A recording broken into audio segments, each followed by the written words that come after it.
নাজমুদ্দিন আহমেদের পাঠানো তথ্য এবং তোলা ছবি নিয়ে একটা ডেস্ক রিপোর্ট। মির্জাপুরের সোহাগপুর দক্ষিণ পাড়ায় একটি বাড়িতে থাকতেন প্রবাসী মুজিবুর রহমানের স্ত্রী হাসিনা বেগম এবং 3 মেয়ে। মেয়েদের মধ্যে বড় মনিরা আক্তার নবম শ্রেণীর ছাত্রী। তার ছোট বোন মিম আক্তার বাক প্রতিবন্ধী আর সবার ছোট মলি আক্তারের বয়স 7। ঈদের আনন্দ শেষে ঘুমিয়েছিলেন তারা, কিন্তু ভোর রাতে 3:30 থেকে 4টার মধ্যে সব শেষ।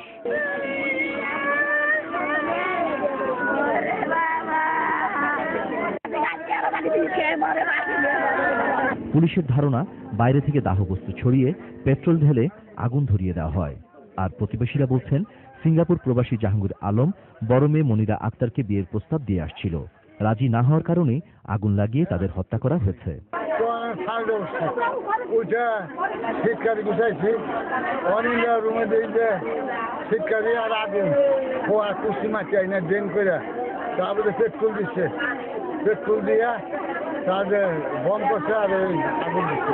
পুলিশ সেখান থেকে পেট্রোলের 2টি কন্টেইনার উদ্ধার করেছে।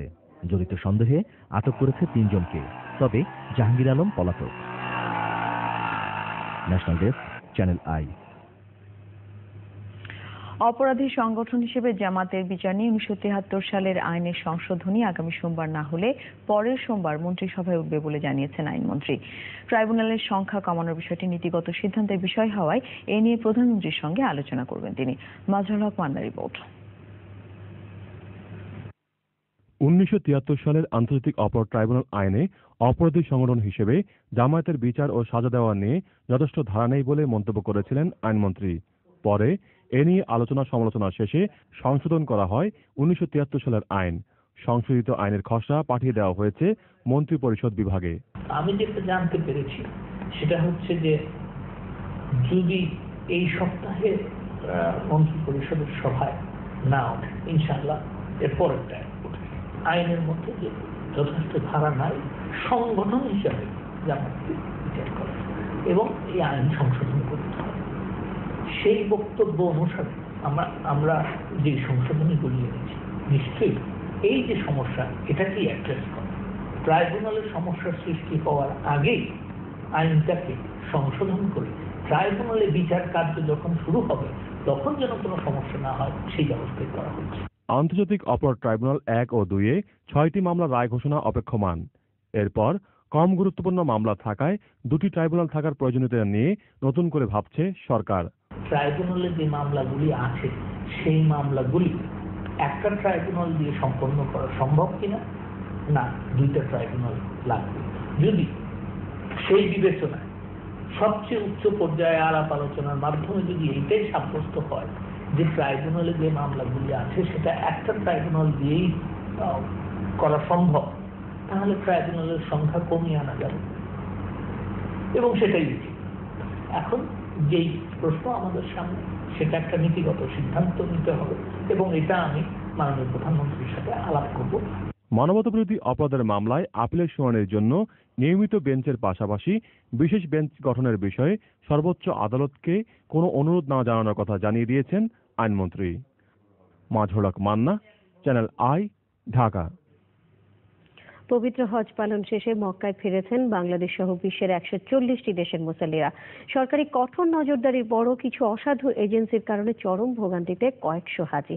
হাজিদের সাথে প্রতারণার কারণে 40টি বেসরকারি এজেন্সিকে জরিমানা করেছে সৌদি হজ কর্তৃপক্ষ। মক্কা থেকে আরো জানাচ্ছেন এমওয়াই আলাউদ্দিন।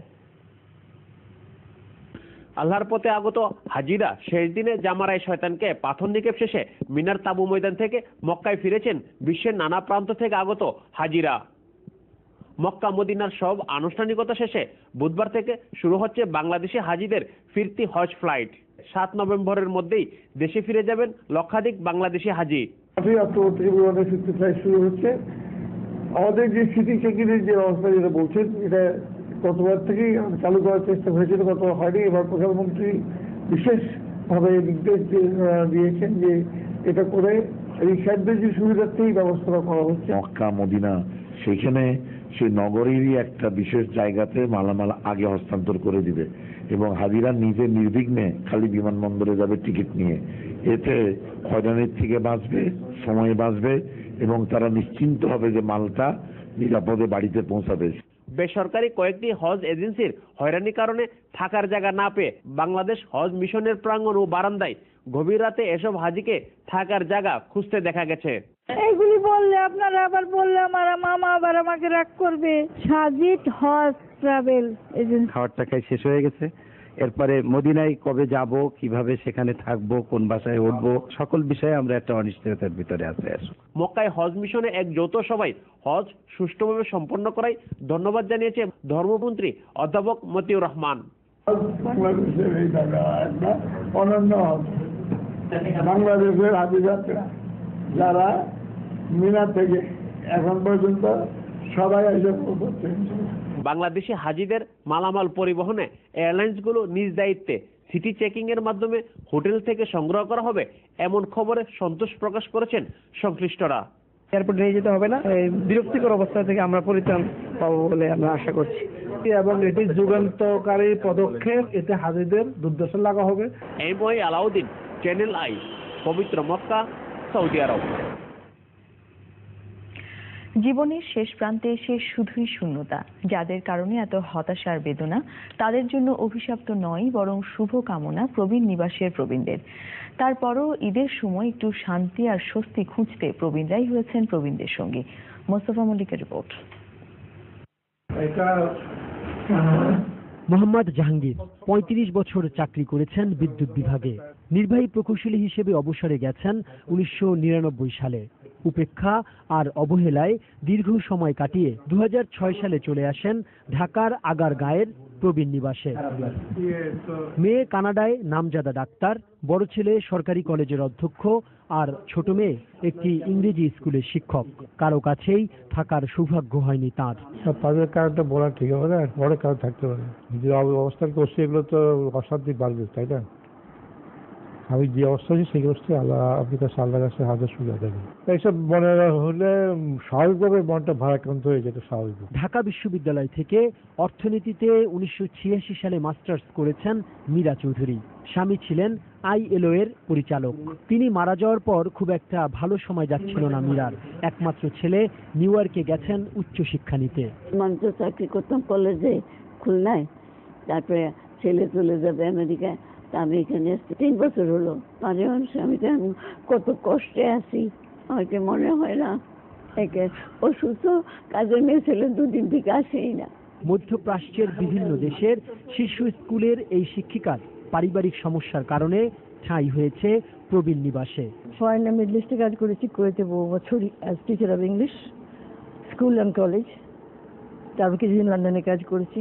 আমি অলওয়েজ ইংলিশ মিডিয়ামেই কাজ করে গেছি আর টিচার অফ ইংলিশ। কখনো কখনো মিস তো করি আমার ভাই বোন, আমার নিজের বাড়ি ঘর সমস্ত মিস করি।